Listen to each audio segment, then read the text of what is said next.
সুপ্রিয় বন্ধুরা, আসসালামু আলাইকুম। গার্ডেন ফ্রেশ বাংলাদেশের নতুন একটি ভিডিও। এটাও টমেটো গাছের পরিচর্যা নিয়ে, মূলত ব্লসম এন্ড রট।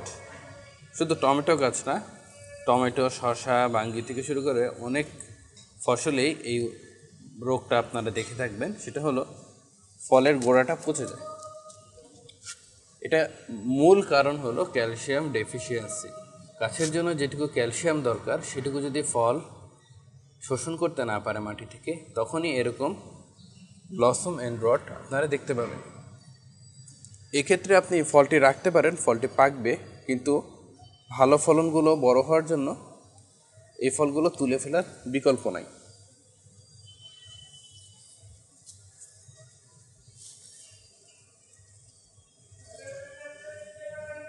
এখন দর্শক, আপনারা দেখতে পাচ্ছেন যে প্রত্যেকটা টমেটোর গোড়া পচে গেছে। তো ক্যালসিয়াম ডেফিসিয়েন্সি কেন হয়, এটা হলো আমাদের প্রশ্ন। আমরা এটা নিয়ে আজকে কথা বলবো আমাদের ভিডিওতে।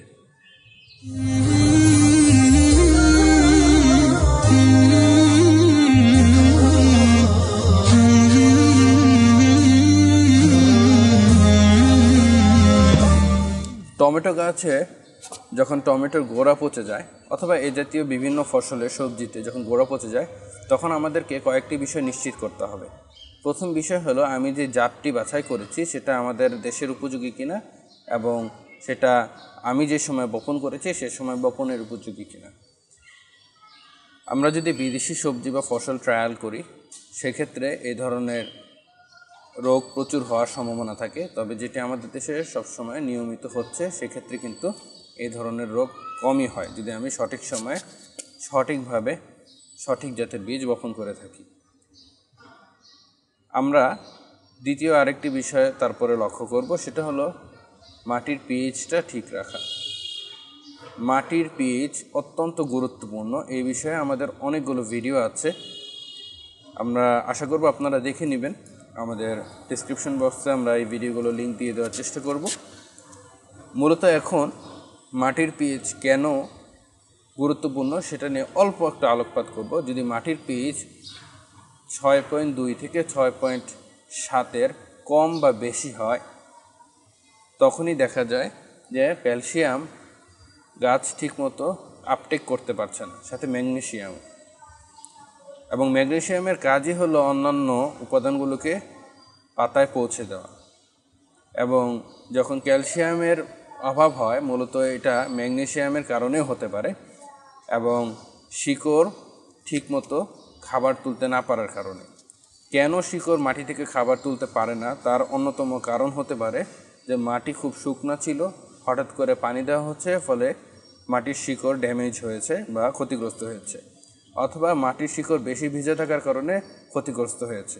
এই জন্য নিয়মিত পানি দেওয়াটা অত্যন্ত গুরুত্বপূর্ণ। আপনারা মাটিতে এমনভাবে পানি দিবেন যাতে মাটি একেবারে শুকায় না যায়, অথবা একেবারে ভিজে কাদা না হয়ে থাকে। যদি এটা নিশ্চিত করতে পারেন, সেক্ষেত্রে এই সমস্যার প্রকোপটা অনেকাংশেই কমে যাবে। তৃতীয় বিষয় হলো যে মাটিতে যদি ক্যালসিয়াম অথবা ম্যাগনেসিয়ামের অভাব থাকে, সে কারণেও এটা হতে পারে। তবে সেক্ষেত্রে আপনারা যেটা করতে পারেন, যে মাটি তৈরির সময় জিপসাম বা ডলোমাইট দিয়ে নিতে পারেন, এবং ম্যাগনেসিয়ামের অভাবের জন্য ইপসম সল্ট স্প্রে করতে পারেন রেগুলার, এবং মাটিতেও দিতে পারেন। আর যদি গাছে স্প্রে করার আগে, অর্থাৎ আপনি যদি মাটিতে দিয়ে না থাকেন, অথবা মাটিতে দেওয়ার পরও ঠিকমতো না হয়ে থাকে, তবে সেক্ষেত্রে ক্যালসিয়াম নাইট্রেট পানিতে গুলিয়ে যদি আপনি মাটির গোড়ায় দেন এবং ম্যাগনেসিয়াম সালফেট স্প্রে করে দেন গাছে, তাহলে ভালো ফলাফল পাওয়া যায়। আর এই দুটো সার যদি আপনার হাতের কাছে না থাকে অথবা বাজারে না পাওয়া যায়, সাধারণত ক্যালসিয়াম নাইট্রেট বাজারে অ্যাভেলেবল পাওয়া যায় না, তবে সেক্ষেত্রে আপনারা যেটা করতে পারেন সেটা হলো এক্সিট এবং অ্যান্টাসিড। এক্সিটটা মূলত স্কয়ারের, অ্যান্টাসিডটা স্কয়ারের দেখতেছি, অন্য কোম্পানির আছে। এটা ক্যালসিয়াম কার্বনেট, এক্সিডে থাকে ক্যালসিয়াম কার্বনেট। মূলত এই দুইটা ওষুধই মাটিতে প্রয়োগ করতে পারেন, অথবা গাছে স্প্রে করে দিতে পারেন। পরিমাণটা ডেসক্রিপশন বক্সে আছে এবং আমাদের ভিডিওতে হাইলাইট করা হচ্ছে, আপনারা দেখে সেইভাবেই দিয়ে নেবেন। তাহলে আশা করা যায় যে যদি ডেফিসিয়েন্সি থাকে অথবা রুট কোনো কারণে ঠিকমতো খাবার নিতে না পারে, আপনার গাছ আবার তরতাজা হয়ে যাবে। আর যদি ইপসাম সল্ট আপনাদের প্রয়োজন হয় তবে গার্ডেন ফ্রেশ বাংলাদেশ আমাদের ফেসবুক পেজ, এখানে যোগাযোগ করতে পারেন। আমরা ইপসাম সল্টের ব্যবস্থা করে দিব এবং জিপসামের ব্যবস্থা আমরা করে দিতে পারি। আমাদের নিজেদের প্রোডাক্ট যেহেতু নাই, সেটা আমরা কিনে দিতে পারি। ডলোমাইটও আমাদের এখানে পাওয়া যাবে, আর সেটা আপনারা মাটি তৈরির সময় দিয়ে নিতে পারেন। এখন আমি কথা বলবো যে আরেকটি কারণ যে কারণে এই ডেফিসিয়েন্সি, ক্যালসিয়াম ডেফিসিয়েন্সিটা হতে পারে, সেটা হলো গাছ যদি ভাইরাস আক্রান্ত হয়। আপনারা দেখতে পাচ্ছেন যে আমাদের এই টমেটো গাছটা যদিও জিপসাম দেওয়া হয়েছিল গোড়ায়, তারপরও ঠিকমতো পারফর্ম করতে পারছে না। তার মেইন কারণ হলো ভাইরাস আক্রমণ। আপনারা দেখেন পাতাগুলো হলদেভাবে কুঁকড়ে গিয়েছে এবং মাথার দিকের পাতাগুলো ছোট ছোট হয়ে গেছে, খর্বাকৃতির। আরও ভালো করে বুঝতে হলে এই অংশটা দেখতে পারেন এবং গাছের এই অংশটা দেখতে পারেন। দেখেন পাতাগুলো কত ছোট হয়ে গেছে এবং ডালগুলো কাছে চলে আসছে। আপনারা আরও দেখেন এই পাতাটা যদি আপনারা দেখেন, ফোকাস করে দেখাই আমরা,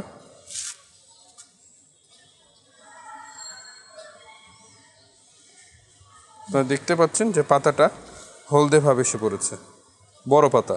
আর ছোট পাতাগুলো তো খর্বাকৃতির, আপনাদেরকে দেখালাম। তো এরকম ক্ষেত্রে গাছ আর ঠিকমতো বড় হয় না এবং এই গাছের যে ফলগুলো সেগুলোর বীজ রাখা যায় না, কারণ এই বীজের মধ্যেও আসলে ভাইরাসের জীবাণু থাকে এবং পরবর্তী প্রজন্মেও এই জীবাণুটা ছড়িয়ে পড়ে। ঠিক ভাইরাসটা তামাক পাতা থেকে ছড়াতে পারে।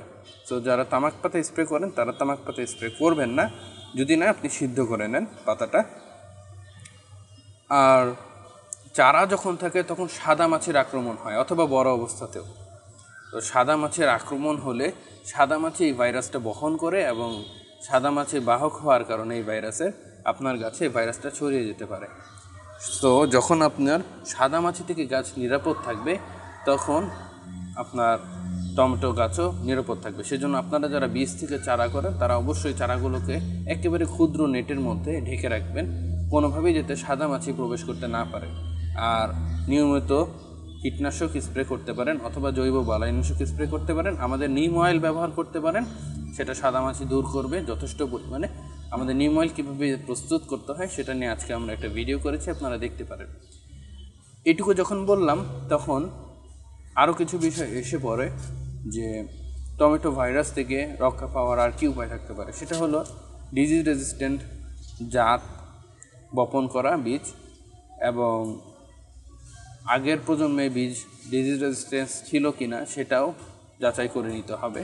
সেজন্য নির্ভরযোগ্য সোর্স থেকে আপনি বীজ বা চারা কালেক্ট করবেন, যাতে করে আপনার গাছ ভাইরাস আক্রান্ত না হয়। মনে রাখবেন যে টমেটো গাছের ভাইরাস এক জায়গা থেকে আরেক জায়গায় ছড়িয়ে পড়ে ভেক্টর, সাদামাছি এর মাধ্যমে, অথবা ভেক্টর বলতে বাহক আর কি। আর যদি এভাবে না ছড়ায় আপনার হাতের স্পর্শের মাধ্যমে, অথবা আপনি যে প্রুনিং শেয়ার ইউজ করবেন, অথবা এই যে টমেটোর পাতা এটা যখন আরেক গাছে লাগবে তখন এইভাবে করে ছড়িয়ে পড়তে পারে। আমাদের সবগুলো গাছ কাছাকাছি ছিল, তো বেশিরভাগ গাছই আক্রমণ করেছে, সেজন্য এই বীজগুলো আমরা রাখতে পারছি না। আমাদেরকে নতুন করে বীজ আনিয়ে নিতে হবে যদি আমরা এই জাতগুলো পরবর্তীতে করতে চাই। তবে আমাদের আগ্রহ হলো যে আমরা স্পেশাল ভ্যারাইটিগুলো বাদ দিয়ে আমরা যেগুলো ডিজিজ রেজিস্ট্যান্ট ভ্যারাইটি সেগুলো করব, কারণ ছাদ বাগানে এই ভ্যারাইটিগুলোই বেশি কাজে দিবে। এছাড়া আরও একটা উপায় আছে রুট স্টক ডিজিজ রেজিস্ট্যান্ট ভ্যারাইটিটা ইউজ করা। যেমন অনেকে যে বন বেগুন আছে সেটার রুট স্টক ব্যবহার করে থাকেন, অথবা অন্যান্য যেসব ডিজিজ রেজিস্ট্যান্ট জাত আবিষ্কার করা হয়েছে বা উদ্ভাবন করা হয়েছে সেটার রুট স্টক ব্যবহার করে থাকেন। সেটা যদি করে থাকেন তাহলে আপনার টমেটো গাছটা তুলনামূলকভাবে ভাইরাস থেকে রক্ষা পাবে, যদি মাটি ভাইরাস মুক্ত হয়। আর মনে রাখতে হবে যে মাটি যদি শুকনো হয় তাহলে এই ভাইরাস অনেক বছর পর্যন্ত আপনার মাটিতে থাকতে পারে। তাই প্রতিবার মাটি ভালো করে শোধন করে নেবেন বীজ বা চারা বপনের আগে, সেক্ষেত্রে আপনার টমেটো গাছ ভাইরাস মুক্ত থাকবে। আর নতুন করে ভাইরাস নিয়ে তেমন কিছু বলার নাই, মোটামুটি সবই বলে ফেলেছি। আর এরকম ক্ষেত্রে আপনি যেটা করতে পারেন যে আপনি ফল রাখতে পারেন, যে খেতে পারেন, সমস্যা নেই, কিন্তু গাছগুলো কোয়ারেন্টাইন করে দিবেন, ছাদের অন্য কোনায় পাঠিয়ে দিবেন এবং খেয়াল রাখবেন যাতে এখান থেকে ভাইরাস অন্য কোথাও না ছড়ায়। আর যদি পারেন তাহলে এই জাতগুলো একেবারে ধ্বংস করে ফেলবেন, ভালো করে পুড়িয়ে নষ্ট করে ফেলবেন এবং কোথাও পুঁতে ফেলবেন বাকি পুরানো অংশটা, কোনোভাবেই যাতে এই ভাইরাস অন্য কোথাও না ছড়াতে পারে। কোনোভাবেই কম্পোস্ট পাইল বা আপনি যেখানে সার তৈরি করছেন সেখানে এই পাতাগুলো ফেলবেন না অথবা এই মাটিটা মেশাবেন না। আজকের ভিডিও এই পর্যন্তই। আশা করি ভিডিওটি ভালো লেগেছে। ভালো লেগে থাকলে আমাদের চ্যানেলটি সাবস্ক্রাইব করে থাকেন যদি করে না থাকেন, আর যদি সাবস্ক্রাইব করে থাকেন অথবা না করে থাকেন অবশ্যই বেল বাটনটা প্রেস করে রাখবেন, তাহলে কোনো ভিডিও মিস করবেন না। আর আমাদের ফেসবুক পেজ গার্ডেন ফ্রেশ বাংলাদেশে আপনারা ভিজিট করতে পারেন, বিভিন্ন আইটেম সেখানে আছে বিক্রির জন্য। আশা করি সেগুলো আপনারা দেখে নেবেন। ধন্যবাদ সবাইকে। আসসালামু আলাইকুম।